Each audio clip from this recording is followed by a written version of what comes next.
Welcome to the Flora Archaeological Center at Ashland Theological Seminary.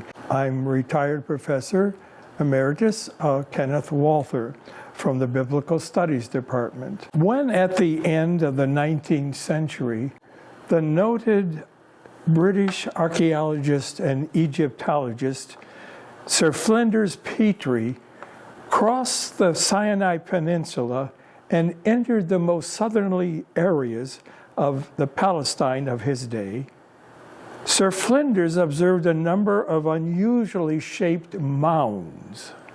Upon further examination of some of these mounds, limited simply to his walking around them or on occasion climbing to the top of them, Sir Flinders uncovered pieces of broken pottery, fragments of pottery, and sometimes even whole objects protruding.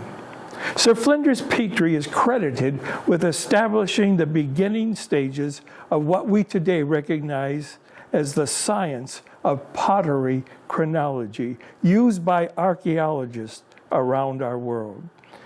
He determined that any one of these unusually shaped mounds, known in Semitic languages as either a tell, T-E-L, or T-E-L-L, meaning mound, preserve the remains of the inhabitants of former civilizations.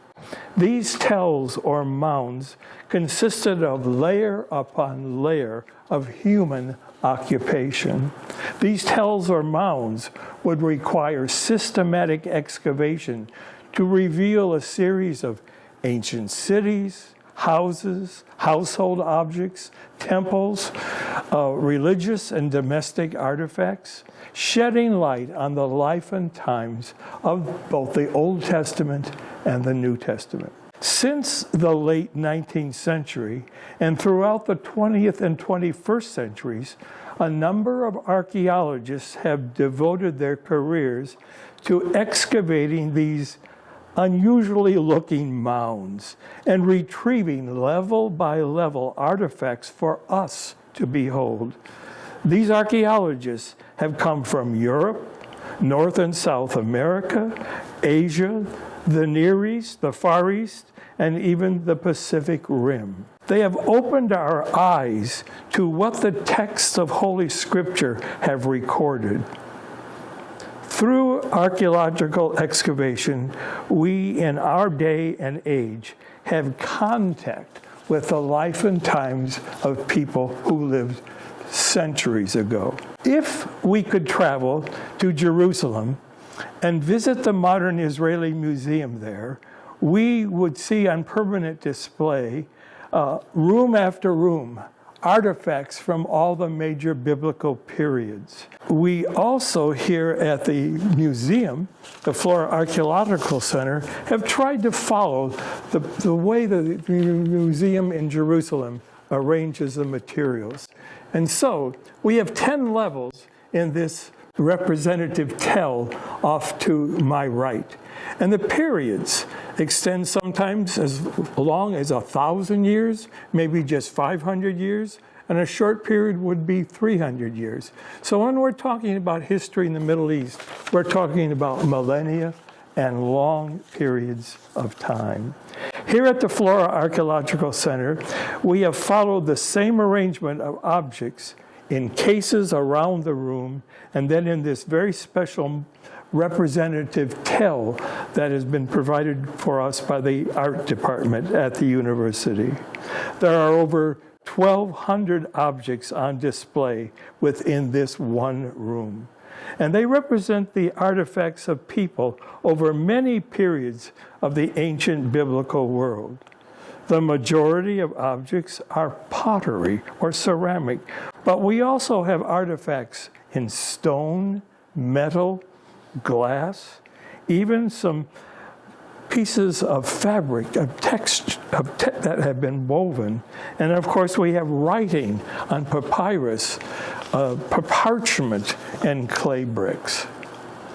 As I direct our attention now to this artistic representation of a tell, we need to provide two things that have motivated the way we display things in our tell.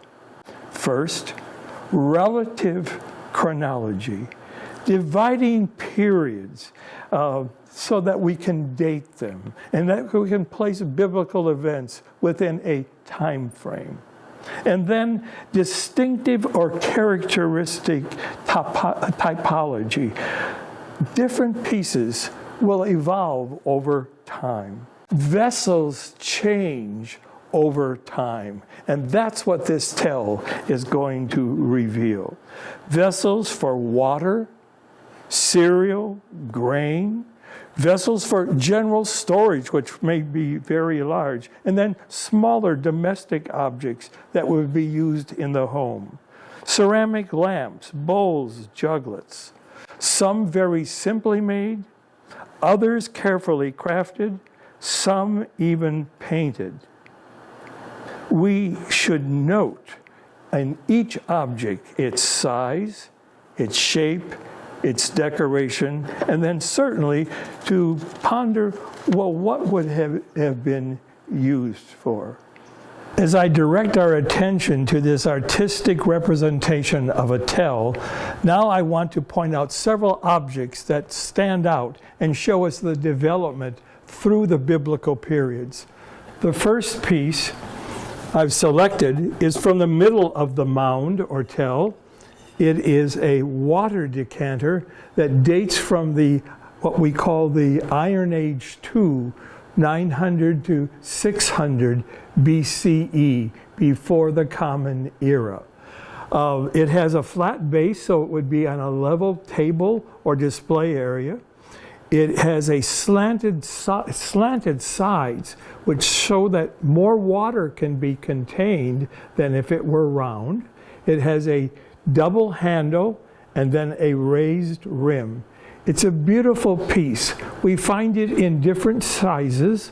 It could be used for water, and so we're calling it a water decanter. It also could hold liquids and maybe even some ointments of some kind. It's a tremendous example of the technology that was available to the potters about 3,000 years ago. As I place this piece back in the mound, I will go down a level and I will go to the period of the patriarchs and matriarchs of the Old Testament. This piece represents the nomadic tradition, people traveling, moving as Abraham moved from Mesopotamia to Syria and through Palestine and then into Egypt. It has a bullet base, so it fits down in the sand or the dirt. It has a handle on it, so the water or the ointment can be poured.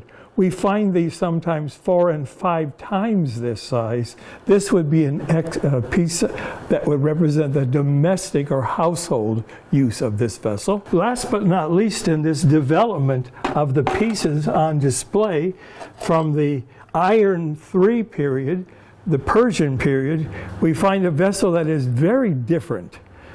We move from bullet base to flat base to a more tapered vertical vessel that's painted. This looks like a Greek vessel, but it actually comes from the Persian period when the body of the vessel is highly painted and decorated. Once again, as we look at the pieces in the tell, I remind us that we're looking at pieces that will change radically sometimes as we move through periods. Size, shape, decoration will be important for us to look at. And then especially as we focus on that object, how was it used by the people who had that in their homes? From the Israeli Museum in Jerusalem, we have the full range of objects that they would have. We have tried to put in each of our levels, from Chalcolithic all the way through Persian, the pieces that they have in their collection and that they feel are characteristic of a particular period. So once again, we will move from the bottom of the mound, the Chalcolithic, to the early bronze, late bronze, Middle Bronze, Late Bronze, Iron Age I, Iron Age II, and Persian. Outside of the Old Testament period, we would move into the Hellenistic, Roman, and Byzantine. And even before the first period, the Chalcolithic, we would see the Paleolithic, the Neolithic, and following and built on top of the Byzantine period, the Christian period, we would have the Arabic, Turkish, and modern Israeli period. So we don't have all the levels here. But understand that in the ancient Middle East, over time, and with the use of different techniques, pottery will be the major object for dating of the levels.